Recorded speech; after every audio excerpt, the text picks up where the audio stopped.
আজকে ফিতনায় পড়ে ঈমান হারা হওয়ার জন্য এত দূরে যাওয়া লাগে না।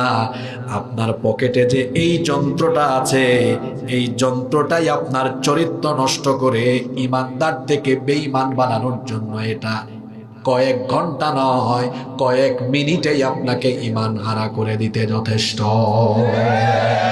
কিসের কয়েক ঘন্টা? গুগল শরীফে গিয়ে ঢুকছে পর্ন সাইটে, শেষ। চোখের জিনা শুরু হলো, হৃদয়ে আজে বাজে চিন্তা আরম্ভ করলো, পরের দিন থেকে আজে বাজে কাজ শুরু করলো, ফিতনায় পড়ে গিয়েছে। এক মোবাইলে অনলাইন জুয়ায় কত তরুণ এখন আসক্ত। আগে মানুষ বাঁশ ঝাড়ের চিপায় চাপায় জুয়া খেলতো, আর এখন ভাইজান অনলাইনে জুয়া খেলে। এই যে কিশোর গ্যাং বের হয়েছে, ছোট্ট ছোট্ট ছেলেরা, কিশোর বয়স কিন্তু বেশি না, 13, 14, 15 বছর, এরা অনলাইনে জুয়া খেলে। শুধু কি তাই, 13, 14 বছর বয়সী ছেলেদের টিকটক অ্যাকাউন্ট, মেয়েদেরও TikTok account, Facebook, YouTube content বানায়। দিনরাত লেখাপড়া ছেড়ে এগুলোতে পড়ে থাকে, এগুলোতে পড়ে থেকে তার ফিউচার, তার কেরিয়ার নষ্ট করছে। শুধু তাই নয়, এই মিসকিনের দিকে তাকালে, এই মিসকিনের শরীর হয়েছে এমন, 17, 18 বছর বয়সে হাঁটে এমন, বুড়া মানুষের থেকে আরো দুর্বল হয়ে হাঁটে।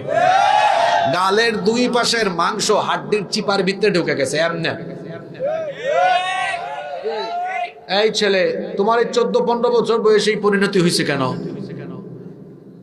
তোমার চেহারা শুরুতের অবস্থা কেন? তুমি তখন নাদুস নুদুস থাকবা, তোমার চেহারা একটা লাবণ্য থাকবে, তোমার চেহারার এই দশা কেন?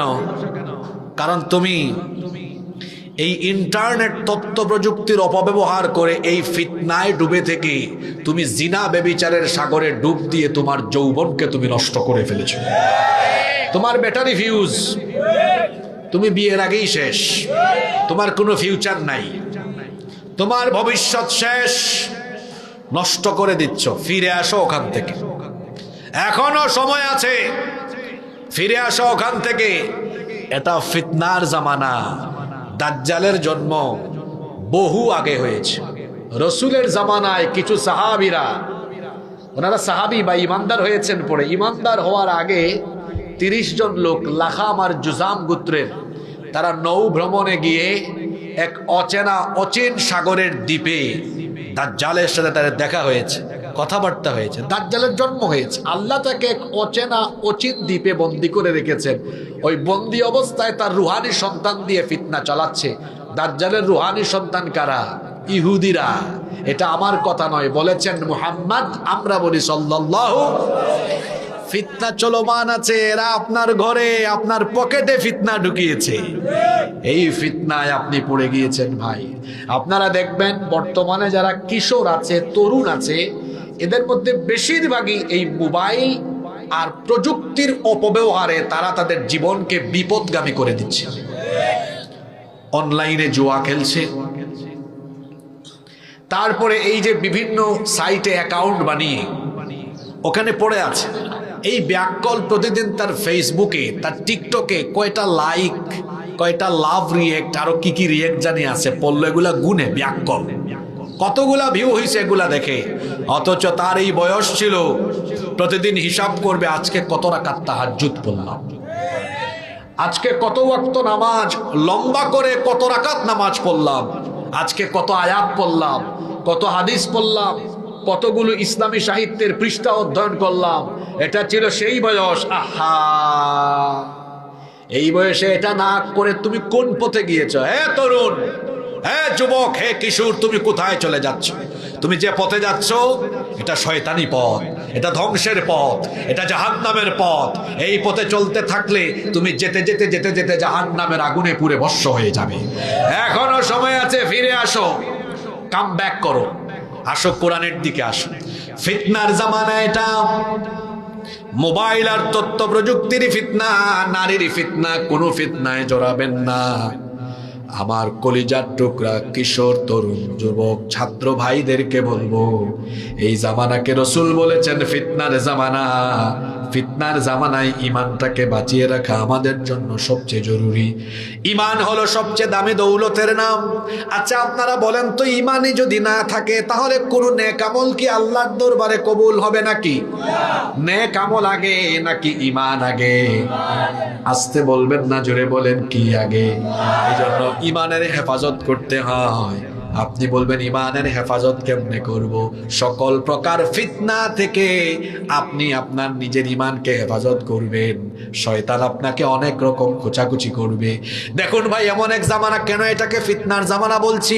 সকালবেলা ঘুম থেকে উঠবেন, আপনার বাসায় যে পত্রিকা আসে, আমরা যারা শহরে থাকি, পত্রিকাটা খুললে পর্যন্ত ফিতনা। ওখানে দেখবেন আজে বাজে অনেক পাতাও থাকে, বিনোদন পাতা, এই পাতা সেই পাতা। ফেসবুকে যাবেন, ওখানেও ফিতনা। ইউটিউবে যাবেন, ওখানেও ফিতনা।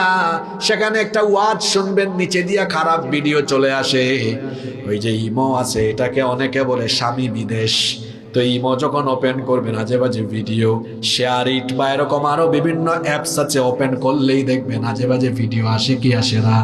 ভাই আমার, এই জামানায় নিজের চক্ষুকে এবং ইমানকে হেফাজত করা বড় কঠিন ব্যাপার। তো কিভাবে আপনি হেফাজত করবেন?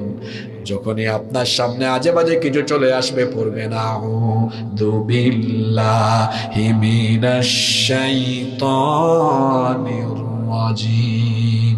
শয়তান থেকে কেউ পানা দিতে পারে না। পানা দিতে পারে কে? সঙ্গে সঙ্গে আল্লাহকে ভয় করে এগুলা স্কিপ করবেন। ও আমার যুবক ভাই, তুমি কেন সারাদিন, ও ছাত্র ভাইয়েরা যারা 7, 8, 9-এ পড়ো, তুমি কেন সারাদিন আজে বাজে ভিডিও দেখো? তোমার মতো আমরাও তো মোবাইল চালাই। আমরা তো সারাদিনে এগুলো দেখার, এগুলো নিয়ে ভাবার সময় পাই না। তুমি কেন সময় পাও? কারণ তোমার কোনো কাজ নাই। এই জন্য তো বলা হয় অলস মস্তিষ্ক শয়তানের আড্ডাখানা। এজন্য তুমি কাজে মনোযোগী হও।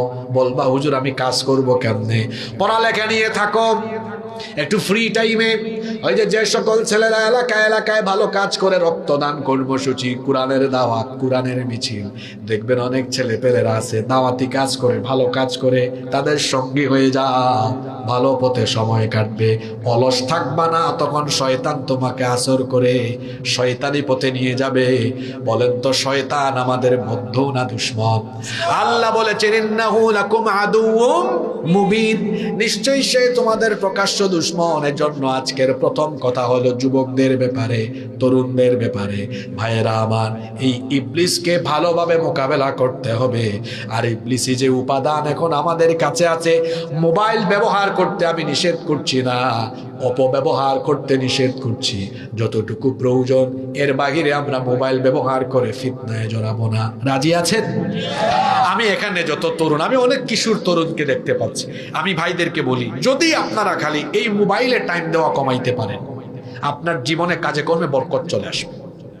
অনেক বড় বড় ব্যবসায়ীদের সাথে সাক্ষাৎ করবেন, ওনাদের কোনো ফেসবুক অ্যাকাউন্ট নেই, কারণ উনি এত বেশি কাজে ব্যস্ত থাকে, এগুলা চালানোর কোনো টাইম ওনার নাই। শুধু মোবাইল থেকে যিনি নিজেকে একটু দূরে রাখতে পারবেন, এই লোক তার কেরিয়ারে অনেক এগিয়ে যেতে পারবেন, অনেক এগিয়ে যেতে পারবেন। আমি ছাত্রদেরকে এই কথাটা বলছি, ছাত্রদেরকে, তোমরা মোবাইল ব্যবহার করছো, নিষেধ করছি না, আমি বলছি ব্যবহারের মাত্রাটা, লিমিটটা ঠিক করো।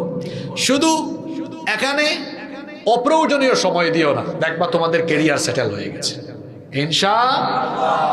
ফিতনার জামানা।